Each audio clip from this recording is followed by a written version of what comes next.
Good morning student. Gather digital class ola সকলকে স্বাগতম জনালো। আমি অঙ্কন কৰি আছো ৰশ্মি চিত্ৰখিনি। আমি কিহৰ ৰাখিলো উত্তৰ লেন্সৰ অলৰেডি আকি আমাৰ কমপ্লিট হৈ গৈছে। আগৰ ভিডিওখিনি আপোনালোকে চাব। আৰু তাৰ আগত আমি কি কৰিলো দাপনৰ ৰশ্মি চিত্ৰখিনি অঙ্কন কৰিলো। আমি চেপ্টাৰটো অলপকে কেনেকৈ পাৰো আমি তেনেকৈ মিলাই আহি আছো। প্ৰতিটো বস্তু আপোনালোকক দিবলৈ চেষ্টা কৰিছো। আপোনালোকে চাওক ভিডিওখিনি চালে বুজি পাব, নিশ্চয় বুজি পাব। কিবা বুজি নাপালে মোৰ লগত যোগাযোগ কৰিব। আপোনালোকক চেষ্টা কৰিম পুনৰ যদি দিবলৈ বুজাবলৈ।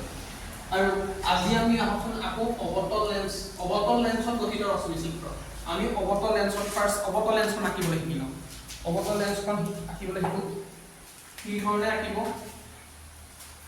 প্ৰথম যেনেকৈ আমি উত্তল লেন্সখন আঁকিবলৈ শিকিছিলো একে ধৰণে এইখন আঁকিব পাৰিব। আঁকি ল'ব এনেকৈ। ইয়াত কি কৰিব এই পইণ্টত কম্পাছডাল ৰাখি পিনি এনেকৈ এটা চাপ অংকন কৰিব। এইটোক আমি ধৰি দিব আপুনি F1 যিটো পইণ্টত আপোনালোকে কম্পাছটো ৰাখিছে তাক F1 ধৰি দিব। একে ধৰণে এইফালে এটা কম্পাছ ৰাখিব, ৰাখি পিনি এইফালে এটা চাপ মাৰি দিব। আগতে আমি কি হৈছিল ইয়াক ক্ৰছ কৰাইছিলো, ইয়াক নকৰা। সৰি এনেকৈ আঁকি দিব। এইটোক ধৰিব F2। ইয়াৰ পৰা এই চেণ্টাৰ পইণ্টৰ ইয়াক জইন কৰি ল'ব ফাৰ্ষ্ট।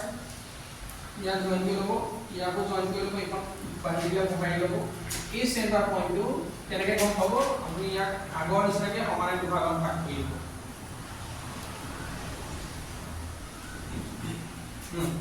এতিয়া ইয়াত চাব এই পইণ্টটো O নহয় জানো, ইয়াৰ পৰা ইমানটো যিমানটো ডিষ্টেঞ্চ ইয়াতো সমানে ৰাখিব। ফাৰ্ষ্ট কেনে 2F1 ইফালে ৰাখিব 2F2। এইখনে হ'ল আমাৰ অবতল লেন্স। আমি অবতল লেন্স যদি অঙ্কন কৰিবলগীয়া হয় আমি এই ধৰণে অবতল লেন্সখিনি অঙ্কন কৰিম।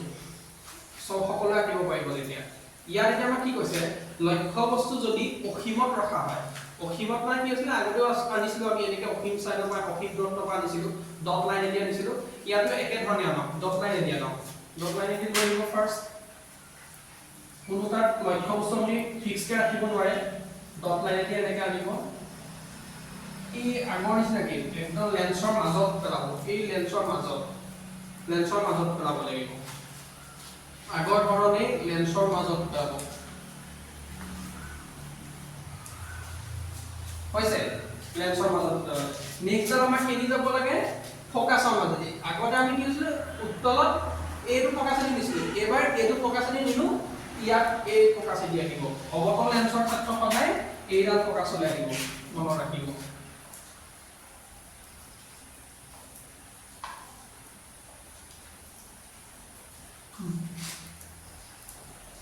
ওকে সো আমাৰ কি হ'ব ইয়াত পৰিব ওই ওপৰলৈ যাব। কিন্তু ওপৰলৈ যাব যদিও ৰশ্মিডাল এই ইয়াৰ সমান্তৰালভাৱে যাব, ফোকাছৰ সমান্তৰালভাৱে। আপুনি প্ৰথম কি কৰিব ফোকাছলৈ ডট লাইনেদি আনি ল'ব। ফোকাছলৈ ডট লাইনেদি আনি ল'ব, অনাৰ পিছত বাকী ওপৰটো ষ্ট্ৰেট লাইনলৈ গুচি যাব। এনেকুৱা ধৰণৰ হ'ব ইয়াৰ ৰশ্মিডালত। এই এতিয়া আখৰতে পাব পাইছে চাগে। এইফালে আহিব ওপৰলৈ গুচি যাব, মানে ইয়াত আহে সেইফালে প্ৰতিফলন হৈ গুচি যায়। আগতে আমাৰ এইটো চাইডে আহে উত্তল লেন্সত অবতলৰ ক্ষেত্ৰত এইডাল হয়। খালি যিডাল ৰশ্মি ওপৰলৈ যাব সেইডাল আমি কাৰ সমান্তৰালভাৱে আঁকিব লাগিব ফোকাছৰ সমান্তৰালভাৱে আনিব লাগিব, নহ'লে প্ৰব্লেম হ'ব। হ'ল বুজি পাইছে চাগে নিশ্চয়। নেক্সট ডাল আমি কি কৰিম একে ধৰণে চাওক। এই ফালৰ পৰা লৈ আহক, ডট লাইনতে আনক। প্ৰথমডাল সদায় ডট লাইনত আহিব, ষ্ট্ৰেটকৈ লৈ আহিব, ইয়াত পেলাব। কৰাৰ পিছত কেনি নিব ফোকাছৰ মাজেদি। ফোকাছলৈ এইম কৰি লওক। ফোকাছলৈ এইম কৰক। ফাৰ্ষ্ট এইম আপোনাৰ ফোকাছত আপুনি ডট লাইনে বহাই দিয়ক। বহাই দিলে নেক্সটডাল এইফালে ষ্ট্ৰেটকৈ লৈ গুচি আহক। ইয়াত আহিলে এইফালে আমাৰ গুচি গ'ল, সমান্তৰালভাৱে তালৈ গ'ল। তাৰ মানে আমি কি বুজি পালো আমাৰ পইণ্টটো ক'ত খোলালে চাওকচোন। ফটা কাটিছে ক'ত ইয়াত, আৰু আমাৰ ডাইৰেক্টও কটা নাই, ডট লাইনেহে কাটিছে। তাৰমানে কাল্পনিক ৰেখাই কাটি আছে ন। আগতে আমাৰ কি কৰিছিল আগতে আচলতে আমাৰ এনেকৈ ফোকাছৰ মাজেদি যাওঁতে এনেকৈ ক'ৰবাত কাট খাই গৈছে, কিন্তু আমি এতিয়া কি কৰিছোঁ এনেকৈ ডট লাইনত কাটিছোঁ। সেইটো কাৰণে ডট লাইন পোৱা মানে আমি কি গম পালোঁ কি অসৎ হ'ব। ডট লাইন পোৱা মানে আমি গম পাম যে অসতেই হ'ব লাগিব। এতিয়া প্ৰতিবিম্বৰ স্থানটো ক'ত দেখা পায় চাওকচোন। প্ৰতিবিম্ব স্থানটো ক'ত দেখা পোৱা গৈছে F1 F1 গঠন হ'ব আৰু আমাৰ কি আছে আকাৰটো ইয়াত আকাৰটো কেনেকুৱা হ'ব অথনিটো নিচিনা বিন্দু আকৃতিৰ কি হ'ব অতি সংকুচিত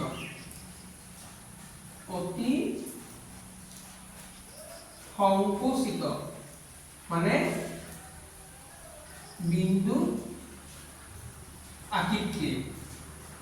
বিন্দু আকৃতিৰ আৰু ইয়াৰ প্ৰকৃতিটো কি হ'ব ইয়াৰ প্ৰকৃতিটো কি চক প্ৰকৃতিটো আমাৰ কি হৈছে ডট লাইনত কাট খাইছে ন ডট লাইনত কাট খাইছে যদি আমি তাক কি বুলি ক'ব পাৰিম অসৎ আৰু কি হ'ব আৰু ইয়াত সদায় গঠিত যিটো আমি প্ৰতিবিম্ব আঁকিম সদায় থিয় হ'ব সেইটো মনত ৰাখিব আপোনালোকে অসৎ আৰু থিয় হ'ব ধন্যবাদ আমাৰ আজি ৰাখিবলগীয়া ৰশ্মি চিত্ৰ এইটোৱে আছিলে আপোনালোকে প্ৰেক্টিছ কৰক ভালকে পাৰিব মই এখন আঁকোতে অলপ বেয়া হৈছে কাৰণ মই যিটো হাতে আঁকিছোঁ আপোনালোকে কম্পাছ ইউজ কৰিব এটা কম্পাছ ইউজ নকৰাকৈ নাৰাখিব আৰু জোখখিনি সম্পূৰ্ণ হিচাপত কৰিব তেতিয়া আপোনালোক একদম ধুনীয়া ছবিটো একদম ধুনীয়া ওলাব মোৰ ইয়াত লেতেৰা হৈছিলে ছবিটো আপোনালোকে চাব ধন্যবাদ বাই বাই